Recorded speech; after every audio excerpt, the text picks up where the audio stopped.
दोस्तों आप देख रहे हैं सागर एची टेक चैनल सागर के साथ। तो आज के वीडियो में हम देखने वाले हैं कि जहां पर हमारे पास दो वोल्टास के रिमोट पड़े हुए हैं।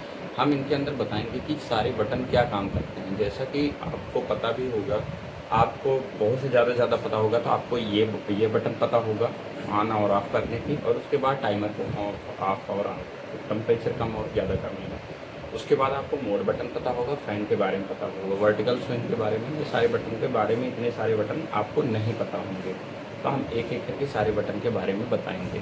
और दूसरा रिमोट ये है, तो दोनों वोल्टास के ही रिमोट हैं, तो हम दोनों के अंतर और डिफरेंस बताएंगे, क्या इनमें अंतर होता है। क्या सबसे ज़्यादा रिमोट जो सेल खपत करेगा ये रिमोट करता है, क्योंकि इसके डिस्प्ले जो है एनी टाइम ऑन होने वाले हैं, इसमें ज़्यादा बैटरी लगता है। और दूसरा रिमोट ये है, ये क्या है कि ये डिस्प्ले अपने आप ऑफ हो जाता है, जिसके अंदर बैटरी कम होता है। इसमें अगर एक बैटरी डालोगे तो 2 साल तक आराम से चलेगा, लेकिन इसके अंदर आप डालते हो तो 1 ही साल तक चलता है। तो इसके बाद हम बताते हैं कि इसके अंदर जो बटन है उनका काम क्या होता है। सबसे पहले होता है कि इससे हम एसी को ऑन और ऑफ़ कर सकते हैं। इस बटन से टेम्परेचर को डाउन कर सकते हैं, जैसे 24 पे है अभी, इसको 23, 22, 20, 21, 20, 18 ऐसे करते चले जाएंगे। अगर हमें रूम के टेम्परेचर बढ़ाना है एसी का, तो हम इससे बढ़ाते चले जाएंगे। उसके बाद दोस्तों आता है वर्टिकल स्विंग। इससे क्या करेगा, वर्टिकल में चलेगा, और इससे हॉरिजॉन्टल स्विंग। तो इन दोनों बटन का जो डिफरेंट होता है, वर्टिकल V, हॉरिजॉन्टल H से होता है। उसके बाद आता है मोड बटन। मोड बटन का काम होता है दोस्तों मोड को चेंज करना। हमारा इस समय सुपर ड्राई मोड आ गया है, जो कि ये दिख रहा होगा आपको। उसके बाद दोस्तों आता है अपना फैन हीट मोड आ गया। हीट मोड का जो सिंबल होता है ऐसा होता है। आता है हीट मोड। हीट मोड का काम क्या होता है कि जैसे अपनी एसी अगर हीट पंप में है तो हीट मोड काम करेगा, अगर हीट पंप में नहीं है तो हीट मोड नहीं काम करेगा, वो जो कि सर्दियों के सीज़न में हमें यूज करने के लिए होता है। उसके बाद आता है फ़ैन मोड। अगर हम फ़ैन मोड का प्रेस करते हैं तो अपना ऑटो मोड आ जाता है।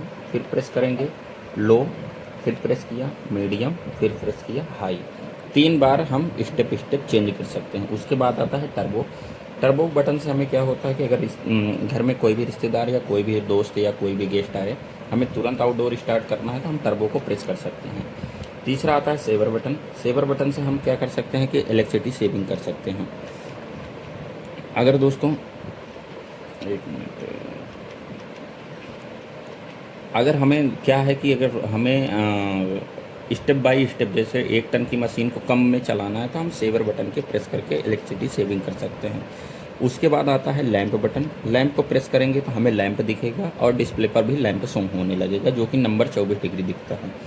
उसके बाद प्रेस कर देंगे, ऑफ हो जाएगा, तो डिस्प्ले पर भी ऑफ हो जाएगा, जो डिग्री दिखता है वो नहीं दिखेगा। स्लिप मोड में क्या होता है, अगर हमने रात में सोते समय 16 डिग्री पर सेट करके स्लिप मोड में मशीन को डाल दिया, तो वो 24 डिग्री सेल्सियस पर आते आते अपने आप उसी टेम्परेचर पर काम करेगी। टाइमर को ऑन करने का बटन ये होता है, टाइमर को ऑफ करने का बटन ये होता है। सेट करने से हमारा उतने पे टेम्परेचर सेट हो जाएगा। टेम्परेचर के बटन से हम रूम के टेम्परेचर को देख सकते हैं, उस समय कितना टेम्परेचर है हमारे रूम का। वाईफाई से हम वाईफाई कनेक्ट कर सकते हैं। AQI से हम एयर क्वालिटी इंश्योर कर सकते हैं कितना है। धन्यवाद दोस्तों, आपको ये वीडियो देखने के लिए बहुत बहुत धन्यवाद। अगर आपको कोई भी डाउट हो, कोई भी कुछ हो, तो आप कमेंट सेक्शन में कमेंट डाल सकते हैं, और इस रिमोट के बारे में और भी कुछ चीज़ें पूछ सकते हैं। ओके, थैंक यू, नमस्कार।